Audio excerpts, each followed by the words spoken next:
Texas, 1944. A group of German women prisoners stood in the scorching heat. Their wrists were red and raw, chained for 3 long weeks.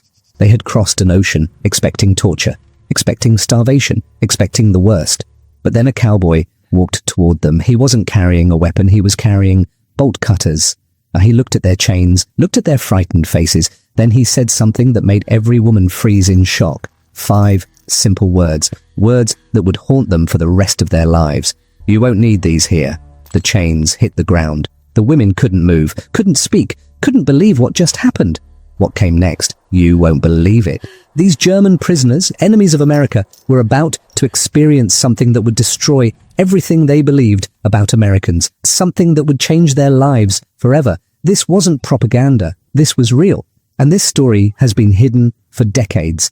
Stay with me until the end. This is one of the most incredible, untold stories from World War II. If you love stories like this, hit that subscribe button right now and tap the bell icon so you never miss another hidden piece of history. Drop a like if you want more stories that schools never taught you. Now let's go back to that dusty ranch in Texas, where everything changed. Camp Hearn, Texas, late June 1944. The heat hit them like a physical blow. Elsa had known summer warmth in Berlin, but this was different. This was air so thick you could taste it. Temperature climbing past 100 degrees Fahrenheit and staying there. The sun felt closer here, angrier, pressing down on everything with weight that made breathing feel like work. The train doors opened on a Saturday morning at 8 o'clock. The sun was already fierce. Camp Hearn spread before them, row after row of wooden barracks, guard towers built from raw lumber, wire fences gleaming in the brutal light. The camp was new, still being finished. Construction workers hammered in the distance.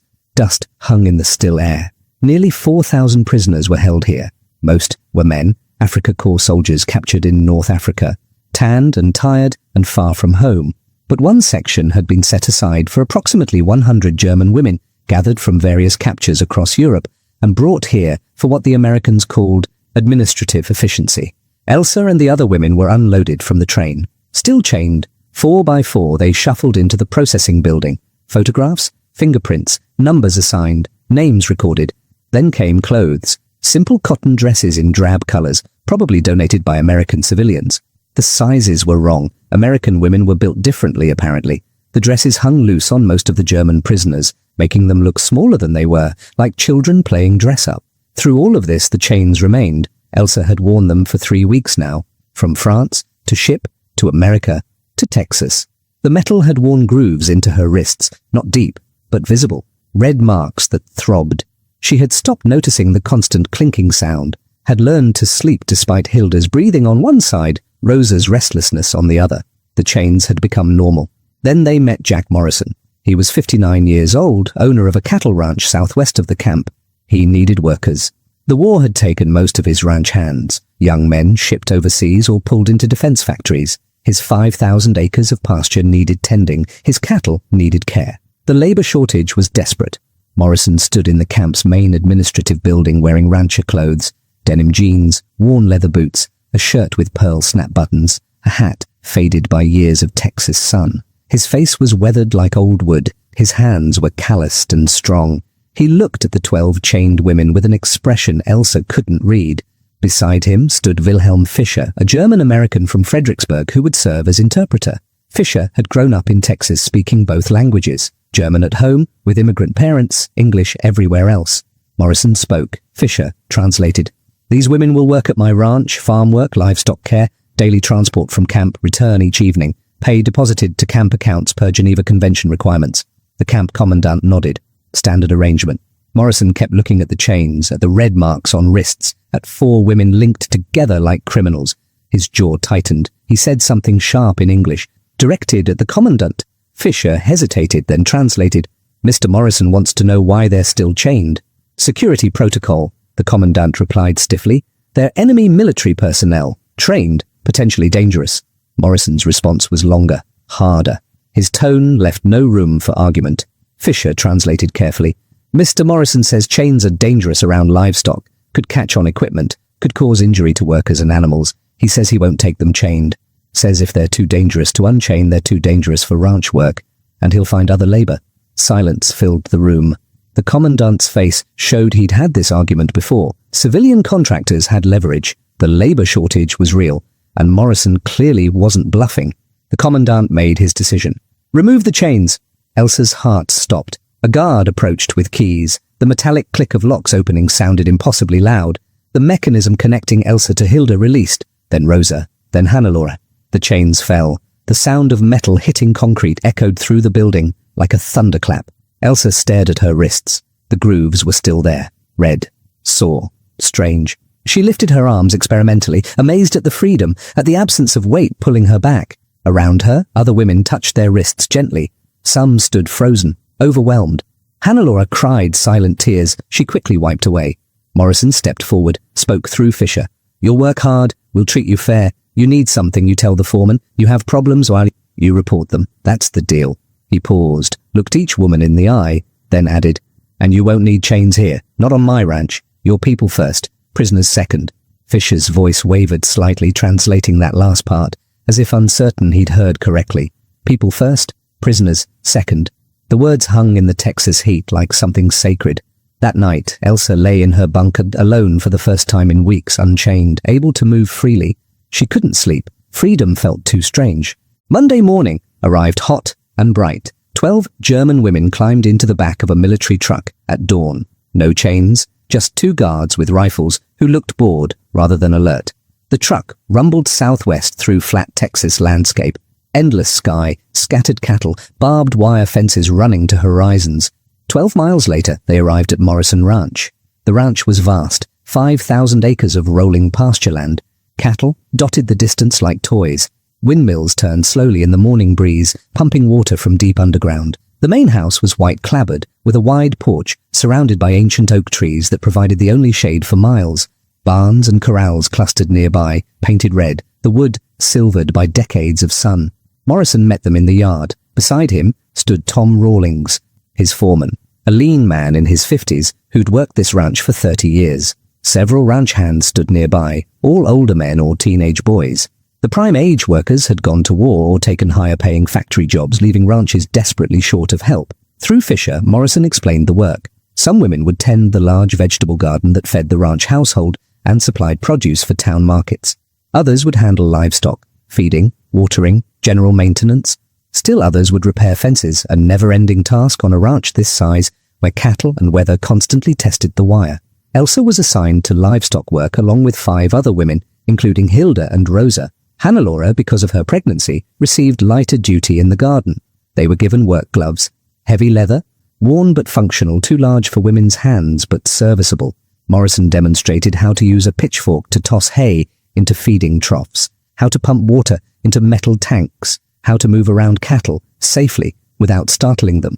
Then they began. The work was brutal. Radio operation required mental focus but not muscle. This was different, lifting hay bales, hauling water buckets, walking miles across open pasture, checking fence lines. By mid-morning, Elsa's back ached. By noon, her hands were blistered despite the gloves, but she wasn't chained.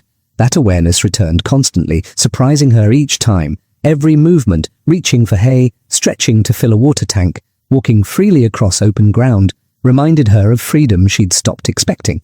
At noon, Morrison's wife appeared. Sarah Morrison was a practical woman in her 50s, kind in a no-nonsense way. She brought lunch on wooden trays, sandwiches made with thick bread and actual meat, fresh fruit, and a large pitcher of lemonade beaded with condensation. The women ate in the shade of a massive live oak. The guards sat nearby but didn't hover. Mrs. Morrison served the food with small gestures that conveyed respect. She placed plates in hands rather than dropping them on the ground.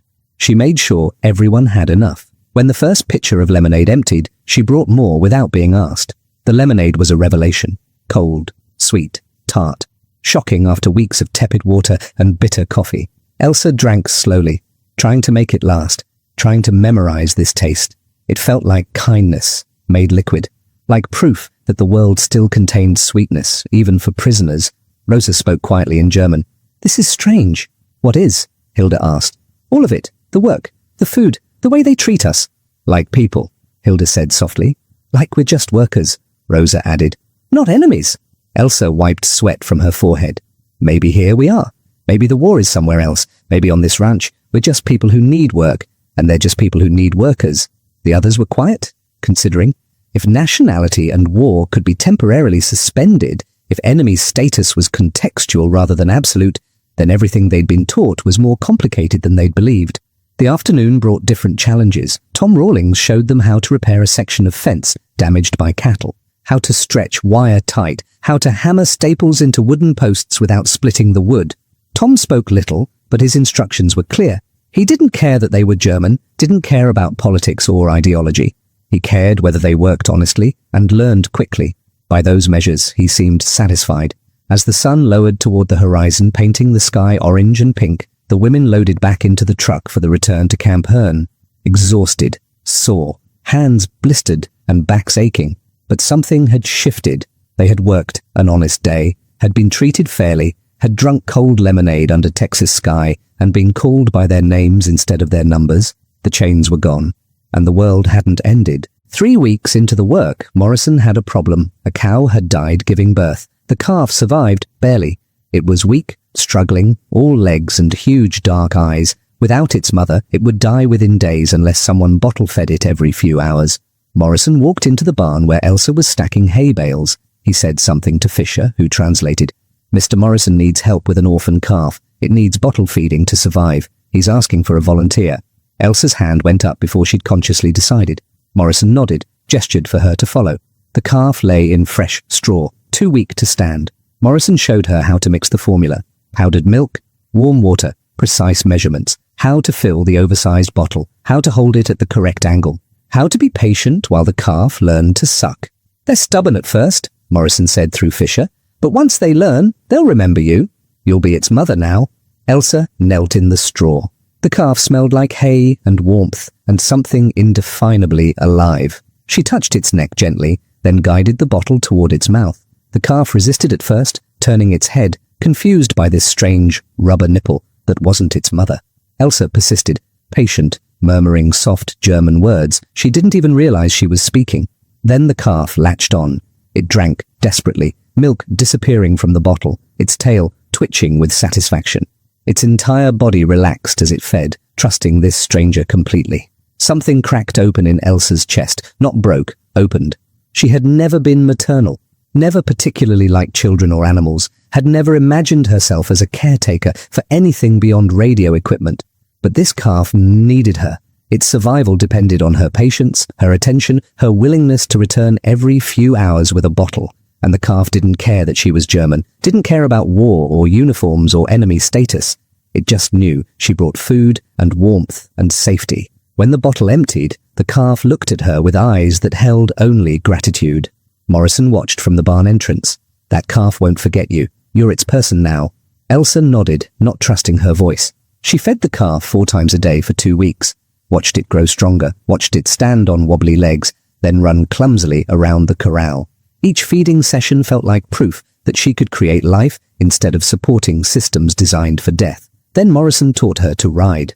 It happened unexpectedly. He needed to move cattle between pastures, but his regular hands were occupied elsewhere. He looked at Elsa, at her competence with animals, at the way she moved around livestock without fear.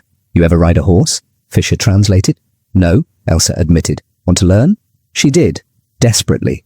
Morrison started her on an old mare named Patience, aptly named, calm and forgiving of beginner mistakes. He showed her how to mount, how to sit balanced in the saddle, how to hold the reins loosely, how to communicate through subtle shifts of weight. The first ride was terrifying and thrilling equally. The height, the movement, the power of a living creature beneath her that could choose to cooperate or rebel. But Patience was patient, and Elsa was determined. By the 3rd lesson, she could walk the horse, confidently. By the 5th, she could trot without panic. By the 10th, Morrison trusted her enough to help move small groups of cattle between pastures, real work that freed his experienced hands for harder tasks. The transformation was remarkable. Elsa Richter, radio operator from Berlin, was becoming a cowgirl in Texas. She learned the ranch's geography, every pasture, every water source, every gate and fence line, learned which cattle were calm and which were difficult, learned to read weather in cloud formations and wind direction, learned to judge time by sun position instead of clocks. Her body changed too. Muscles developed in her arms, shoulders and legs. Her hands grew calloused, no longer soft from office work. Her skin darkened from constant sun. She became stronger than she'd ever been. Tom Rawlings noticed. One afternoon, working together to repair a windmill, he said in his slow drawl, "You got a natural feel for this work. Most city folks never develop it." "Berlin is very different from here," Elsa replied in careful English. Tom nodded. "War's a strange thing. Takes people from where they belong and drops them somewhere unexpected. Sometimes they find they belong in the new place better than the old." Elsa had no answer, but she thought about his words that night in her bunk. She thought about the calf that knew her voice, the horse that responded to her commands, the fence she'd repaired that would stand for years, the work that left her exhausted but satisfied in ways radio operation never had. She was still a prisoner, but she was also someone's person, someone capable, someone who mattered. The chains were gone from her wrists. She was beginning to feel them lift from her mind too. September 1944. The work continued through summer heat into autumn. 20 German women now worked at Morrison Ranch regularly. The program had expanded as word spread of the labor quality. The cattle were fed. The fences stood strong. The vegetable garden produced bushels of tomatoes, beans and squash. Elsa had become indispensable. She could ride as well as any ranch hand, could bottle feed calves, repair windmills, move cattle across pastures with quiet confidence. Tom Rawlings told Morrison she was the best worker he'd supervised in years, man or woman, prisoner or free. Her English improved rapidly through daily use. She understood Tom's drawl now, caught Morrison's dry humor, could joke with the younger ranch hands in simple sentences that made them laugh. The grooves on her wrists had faded completely. Only faint white lines remained where chains had marked her skin for 3 weeks. Then the news came. Germany was losing badly. The Allies were advancing from all sides. The war would end soon, maybe months, maybe a year. Prisoners would eventually be repatriated, sent home to whatever remained of their country. Morrison gathered all 20 German women in the barn on a Saturday afternoon in late September. The air smelled of hay and leather and the lingering warmth of the day. Golden light slanted through gaps in the wood. Fisher stood ready to translate. Morrison removed his hat, held it in weathered hands, looked at each woman in turn. Then he spoke. "You folks have worked here 4 months now. Good, honest work. Some of you," he nodded at Elsa, "have become genuinely skilled at ranch tasks most city people never learn." Fisher translated carefully. Morrison continued. "When you first arrived, chained, looking scared and worn down, I wasn't sure this would work. Wasn't sure prisoners could be trusted without constant watching. Wasn't sure Germans would take direction from Americans. Wasn't sure about a lot of things." He paused, choosing his words. "But you proved something important. You proved that people are people, regardless of which side of a war they're on. You proved that given decent treatment and real work, most folks respond with decent effort. You proved that chains and fear aren't necessary, just respect and fair dealing." The women listened in silence. Some understood English well enough now to catch his meaning before Fisher translated. Others waited for the German words. Morrison wasn't finished. "The war will end. You'll go home to Germany. What you'll find there, I don't know. Probably hardship, probably destruction, probably years of rebuilding." His voice softened. "But I want you to remember something. You're not prisoners first. You're not Germans first. You're people first. People with skills and worth and dignity that exists no matter what nations do, no matter who wins wars, no matter what." He looked directly at Elsa. "You became a cowgirl in Texas. That wasn't in any plan you made for your life, but you did it, became excellent at it. That's who you are, someone capable of learning hard things, adapting to impossible situations, doing difficult work with skill and grace." Fisher's voice wavered slightly, translating those last words. The compliment was so unexpected, so genuine, that several women's eyes filled with tears. Morrison concluded, "When you go home, don't let anyone reduce you to just a nationality, or just an enemy, or just whatever category they want. You're more than categories. You're individuals. Remember that." Silence filled the barn. Dust motes drifted in golden light. A horse stamped in a nearby stall. Somewhere outside, cattle lowed softly. Morrison gave each woman a parting gift. Work gloves, leather worn but functional, and a handwritten note expressing gratitude for their labor. Elsa's note included an extra line in Morrison's careful handwriting. "You're welcome back if you ever want to visit. A cowgirl always has a place on this ranch." She folded the note carefully, placed it in her pocket next to a photograph of her parents, taken before the war. That evening, back at Camp Hearn, Hilda asked quietly, "What do you think he meant? People first?" Elsa was silent for a long moment. Then, "He meant the chains were never necessary. He meant we were always people, even when others saw us as threats. He meant who we are matters more than what side we fought on. Do you believe that? Rosa asked. I do now, Elsa said. I didn't when we arrived, but I do now. Around them, other women nodded slowly. Morrison had removed their chains on the first day, but today he'd told them why. May 8th, 1945, Germany surrendered. The news reached Camp Herne through official channels, a commandant's announcement, formal notification that the war in Europe had ended. The reaction among prisoners was mixed. Some felt relief, others devastation. Most felt numb, too overwhelmed to process what it meant. Elsa felt strangely disconnected. The war had been happening somewhere else for months. A distant abstraction while she fed calves and rode horses and repaired fences in Texas. Its end changed nothing immediately. She was still a prisoner, still working Morrison Ranch. The surrender was theoretically significant but practically altered little in her daily life. But gradually, changes accumulated. Talk of repatriation began, processing schedules, transportation arrangements. The massive bureaucratic effort to return millions of displaced persons and prisoners to homelands transformed by defeat and occupation. Elsa was repatriated in August 1945. The journey reversed her arrival. Trucks to trains to ships across the Atlantic. But this time, no chains, no armed guards treating her like a threat, just exhausted people heading toward uncertain futures. She arrived in Hamburg, which was barely recognizable. Where a city had stood, now rubble stretched for miles. Buildings reduced to skeletal frames, streets buried under debris, the smell of dust and death still lingering months after the bombing stopped. From Hamburg, she made her way to Berlin, a difficult journey through broken transport systems, through zones controlled by different Allied powers, through checkpoints requiring endless paperwork. Berlin was worse than she'd imagined. The city center was a moonscape. Her family's apartment building had been hit by bombs, reduced to twisted steel and concrete fragments. Neighbors who survived told her the news she'd been dreading. Her parents were dead, killed in an air raid in February 1945, buried in a mass grave with hundreds of others. She was alone, completely alone, 24 years old in a destroyed city without family or home or prospects. Around her, millions of other Germans navigated similar devastation horseback in Texas, squinting at the camera in bright sun, wearing work clothes and a slight smile.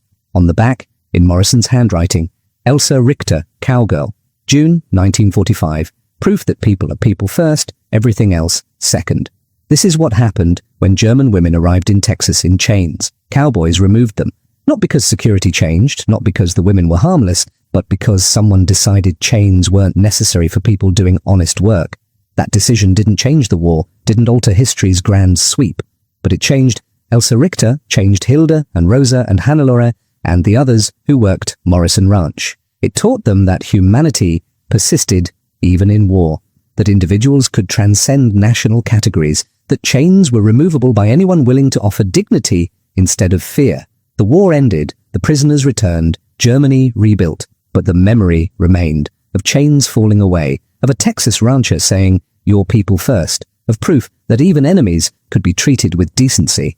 In the end, America's greatest weapon wasn't its bombs or its armies. It was this, the radical act of removing chains and trusting people to be people. 4 words that changed lives, 4 words that proved humanity was stronger than war. You won't need these. Texas, 1944. A group of German women, loss, defeat, the grinding work of survival in circumstances that made survival seem impossible. But Elsa had something many others didn't. She had memories of Texas. She had skills learned on Morrison Ranch. She had knowledge, radical and sustaining, that people were people first, that dignity existed independent of national catastrophes, that chains could be removed by anyone willing to say, "You don't need these here." She found work in reconstruction, physical labor like the ranch, hauling rubble, clearing streets, the endless work of transforming ruins back into a functioning city. The work was brutal, but Elsa was strong now. Her hands were calloused. Her back was resilient. She could work full days without breaking. She also found Hilda again, purely by chance, in a bread line in the American sector. They recognized each other instantly, embraced with unexpected emotion. They talked for hours, shared stories of return, of what they'd found and lost. "Do you think about Texas?" Hilda asked. "Every day," Elsa admitted. "Me too," Hilda said quietly. "About Morrison?